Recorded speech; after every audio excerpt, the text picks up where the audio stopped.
Hey guys, welcome back to Honkai Star Rail. In today's video, we're going to be looking at some tier lists involving Silverwolf. Now, before we get into it, I just wrapped up our last giveaway in the community post, so this video will be doing another giveaway. $100, all you have to do is be subscribed and leave a comment on this video, and you'll go into the draw, and we'll announce the winner in a community post about a week away. But before we go too far on tier lists and stuff like that, tier lists are subjective. The reason I love doing these type of videos is it lets me do a quick roundup of every character in the game and my evolving thoughts around them, and just lets us have a good discussion, and then I get to get your guys' thoughts in the comments. So definitely in the comments, put any thoughts you have about any characters, because I'm really curious about it. I just love talking about characters essentially. And like I said, tier lists are subjective. Everything is different. There's different forms of content. So I just use these as a great way to discuss my feelings around every character pretty much. So we're going to take a look at a tier list in this format, which is like my personal type one. I wanted to take a look at the Pridewind tier list as well, which is where I think we kick it off. So let's jump over there and take a look at Pridewind. Now, Pridewind has separated theirs into general, single target, and AoE, and general being like general memory of chaos or high-end simulated universe, and the usage of the characters there. I think it's pretty much just like disregarding what specific buffs are active or the specific enemies that we have in this rotation of the memory of chaos. Just the general competitive use of characters is what I understand this to be. So as you can see, they have placed Silverwolf over here in the S tier, along with Welt and Ting Yun. Now, that's pretty much the only major thing that's happened in here. I don't see any other crazy changes, which, you know, I'm going to talk about them more in my own list, but they've placed it over on an S. Now, for me, in Memory of Chaos, I honestly think Silverwolf is a little bit better. I'll go through my feelings around Silverwolf and my testing so far, but honestly, this is a pretty good general roundup of Silverwolf, because then when we go into single target, you can see she's at S+, because she is an absolute beast at in this. But for obviously for Memory of Chaos, you do have some trash waves that you've got to clear, and she doesn't really aid you in clearing those too well. But I still think where the majority of the issues come in Memory of Chaos is in the bossing phase.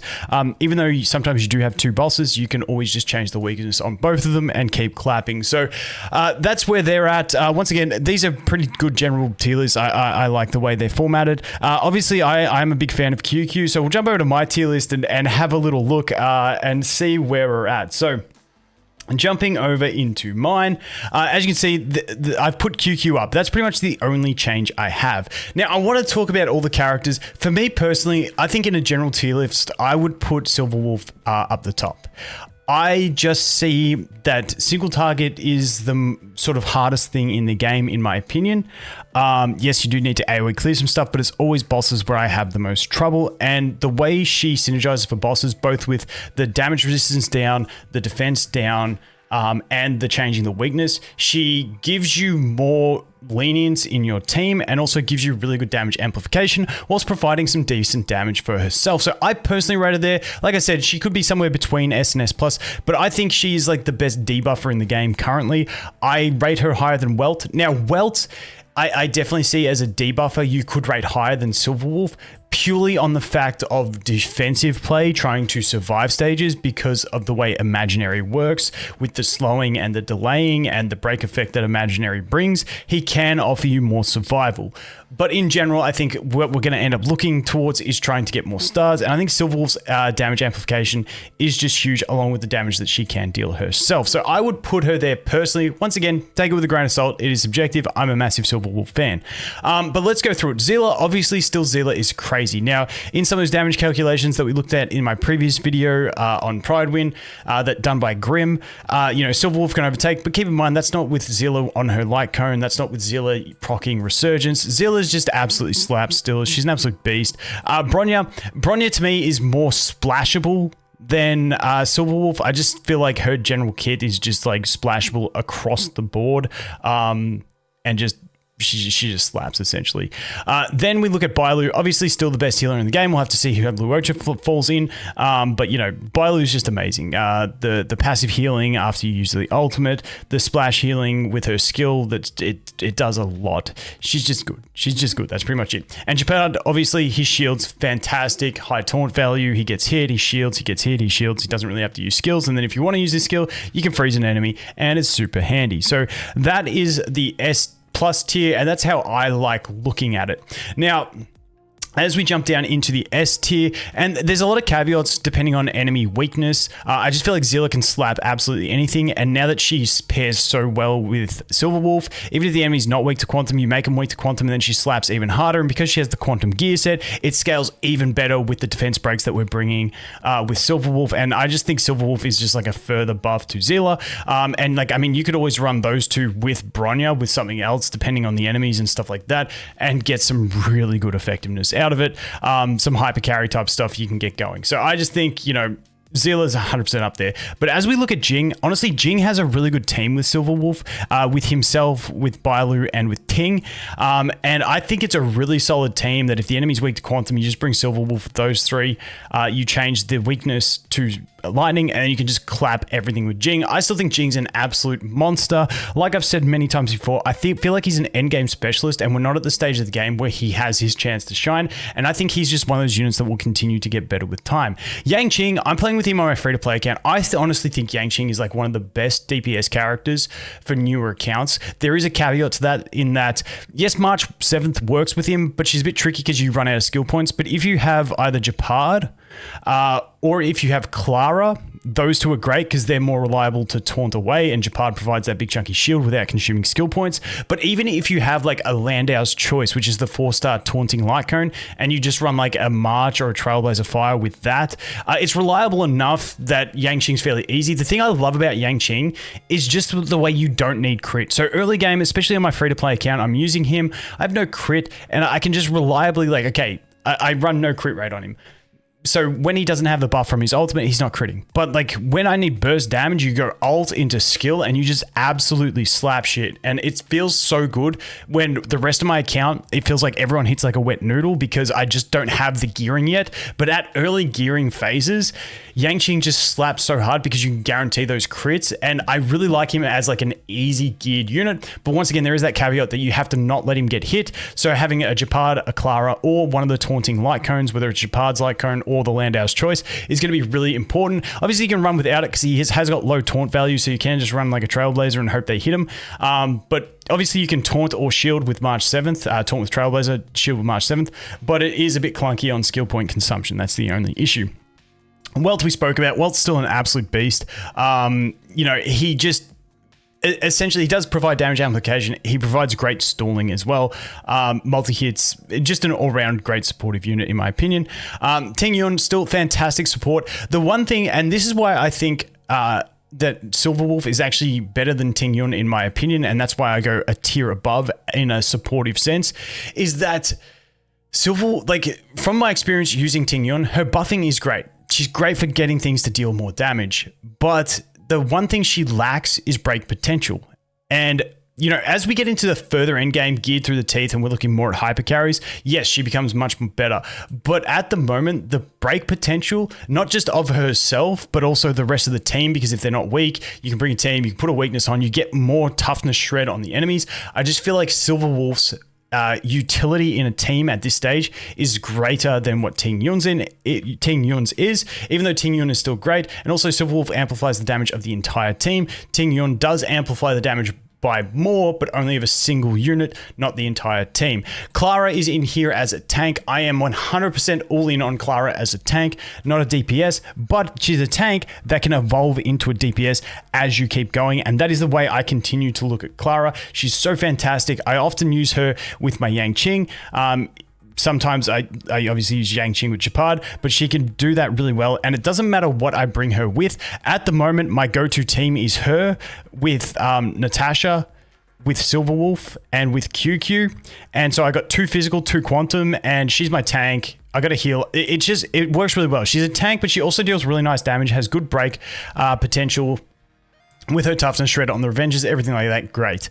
Fire MC, obviously still, honestly, second best tank in the game. There is certain situations in which I personally prefer March 7th, but in general, I definitely think more people are going to get more functionality out of the Fire MC in more situations. Honestly, they're very close together for me. Now, when we go into A and B tier, it's a bit interesting. I'm not saying Sampo's bad. I'm not saying Himiko's bad. I'm just saying in the general sense of fights that we have in the game at the moment, if I had to pick a win DPS, I like Dan. For instance, if we look at something like the Svarog fight in Memory of Chaos, when he summons those hands, you need to break those things instantly. You can hold on to a Dan ult and guarantee insta-break on those. It's huge. It's very important. Sampo, less reliable. His skill bounces around. His ult doesn't completely break it. So it's like that situation, I like Dan more. Also, Dan, I just... obviously with the cycle buff as well at the moment, it just makes Dan broken. But in general, I just think there's more fights where I'd rather Dan than Sampo. That may change. I think we're due to get a changed roster on the Memory of Chaos, in which case maybe we get some new units, new enemies in there, and then Sampo shines. Like if we have a single enemy, like maybe like something like what's something weak to wind that's a single enemy? Something like the Kafka in the simulated universe. I like Sampo way more against Kafka because that way, well, because normally when I do that, I'm doing Nihility with Serval on the team as well. But like you get that multi-hit, you get his multi-hit on that single target Kafka, which shreds it, which just shreds that toughness even better. So stuff like that, Sampo, and obviously once we get Kafka into the game, I think Sampo and Serval both see more usability, more viability, and they both become fantastic. But in general, it's just because we have another wind option that I think is usable in more fights. And then it's the same with fire. Hook, I just feel like has more single target toughness shred, which in Memory of Chaos, we're more focused on single target than what, and damage as well, than what Himiko brings. I think if we end up getting the deer that summons trees and stuff like that, because most of them are weak to fire, I think that's going to be like the fights where we start seeing Himiko just absolutely shine in her potential of what she has. I don't think she's a bad unit. I just don't think the content that we have currently in Memory of Chaos is catered towards her. I definitely think there is content that will be catered towards her and people will wish they had one. Eventually it's coming. But like I said, that's the only reason I put these two down in tier, because I had to pick one option out of that DPS range to put in there. All right, so let's go on to Serval. Serval, finally got mine E2. Gonna make a video about it. I love Break Serval. That's my favorite. Just plenty of ultimates, extending the shocks, breaking enemies, because that's what she's used for. She's used in the enemies that summon as to break. For instance, the fat robot. You just insta ult, break the two little summoned robots, and then they blow up. She is so catered to what she does. It's not funny. I love Serval. Su Shang, obviously, massive break potential. Great. Honestly, gets a massive buff with Silver Wolf coming to the game because you can run her with Natasha, and you've got two physical units. You can swap it to physical, and then you can get that immense break potential out of Su Shang onto them. I think it's fantastic. QQ, honestly, and with this, I'm considering most of these at E2 for their potential. QQ at E2, I think, is definitely an A tier. I think if you don't have Zilla, she's Quantum. She got a buff because we've got Silver Wolf in the game, who's Quantum. They just synergize well together if you don't have a Zilla. And at E4, I definitely think she goes up here. That's just my personal opinion. E4 becomes cracked. E6, she becomes efficient. But E4 is where you get the massive damage potential. Yes, it's RNG, but the potential is there. Then we go on to... Okay, so in here, we got Asta and Pella. Actually, I think you're supposed to be there. Maybe, no, we're putting her here. We're leaving Natasha here because we're prepping for what's his face to come into the game. Who knows? And then we'll probably have either Luocha or Bailu in S+, the other one in S, and then we'll put her down the bottom here. I feel like that's what we're queuing up for. So yeah, she can stay there. But with Asta and Pella, it's a very interesting one for me because when you look at Tingyun, once again, I mentioned, has no break potential. These two have great break potential. So I honestly think in a neutral scenario where, you know, like all these support units were neutral to the enemy, I think Tingyun is best. If the enemy is weak to fire, even if they're weak to fire and lightning, I prefer Asta because you get that extra break. Because even if the enemy's weak to lightning, Tingyun isn't breaking too much. But Asta, to me, becomes better. And if they're weak to ice and lightning, I think Pella becomes more of a priority for me. So it really depends on the situation. But when we look at them as neutral elements, I think Tingyun shines. But then these two excel once they have a strength against the enemy because they have way more break to contribute to the factor. And also Pella... Freeze break is still really good at this stage of the game where you need to survive. So freeze breaking is huge. Plus we have the AoE coverage. Really nice. Really nice to, if you got AoE ice units, to just use her ult and freeze them all and get the depth shred. And then it just gives you more safety. We've already spoken about March. We've spoken about Natasha just then. Like I said, I think she will end up being an A tier once we get the next healer in the game. So we'll prep that there. We've spoken about this B tier. Once again, when we look at the physical MC, honestly, he's not bad, but, Yeah, the fire exists. That's my problem. Plus, we're going to get more, and I don't see the point investing into traces and stuff for it. Arlen, once again, I'm probably going to build Arlen one of these days. I think just because on my account, I want to do the Silver Wolf Mono Lightning team, and I don't have Jing, so I'm kind of tempted. Sorry, the pipes in here are going crazy. I'm kind of tempted to build an Arlen. We'll see. I'm probably going to build Sampo first. No, we're probably going to do I don't know. But Arlen's one I'm definitely going to build and properly test more once again and check how I feel in playing him. This is just based on what people have showed me with damage and stuff like that. So I haven't probably tested him myself since he got the reduction before launch. But in general, that's where he's sitting. And then Herda.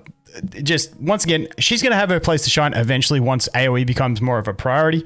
It just isn't the biggest priority at the moment. And that pretty much covers the tier list, guys. Once again, I'll leave a link to the Pridewind one in the description. Great database. You can find everything you need out there. Those are my thoughts on the characters at the moment. Like I said, I love having these discussions, going through my thoughts. Let me know yours. Don't forget to leave a comment, be subscribed. You'll go into the draw for the giveaway. And as always, guys, thanks for watching. Hope you have an awesome day, and I look forward to seeing the next one. Cheers.